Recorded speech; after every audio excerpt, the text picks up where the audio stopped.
La réserve parlementaire leur permettait de distribuer plus de 100 000 € à des associations ou des communes de leur circonscription. Supprimée en 2017 car jugée trop opaque et favorisant le clientélisme, certains députés réclament son retour. Thierry Curtet et Benoît Véran. Madame la maire s'en souvient très bien.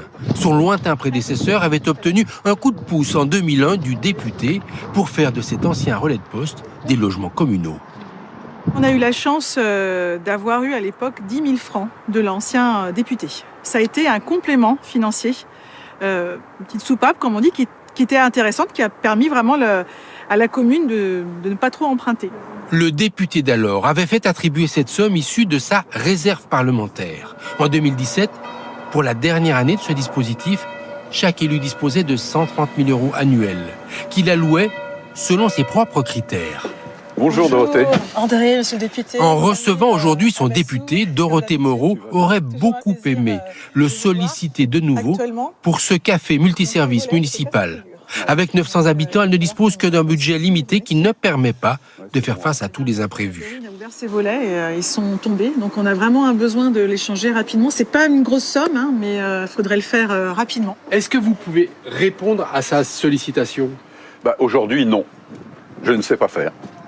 Et je suis régulièrement sollicité d'ailleurs par les maires de nos communes ou les présidents d'associations et je suis incapable d'apporter des réponses. Car en 2017, la réserve parlementaire a été supprimée. André Villiers souhaite son rétablissement et il nous emmène à Vézelay. En 2012, la commune veut créer une maison de santé. Mais la célèbre basilique de Vézelay est classée au patrimoine mondial de l'UNESCO.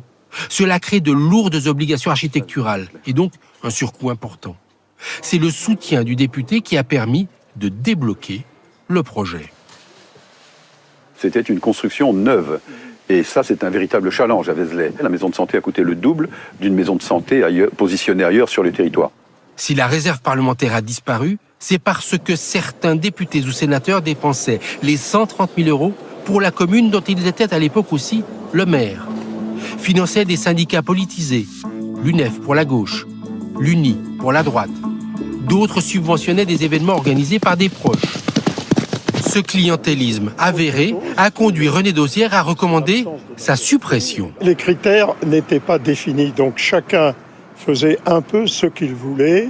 Ce qui importe, c'est surtout que l'argent public soit distribué sur des critères équitables, de transparence et de justice. Depuis, l'enveloppe a fortement baissé et elle a été transférée aux préfectures.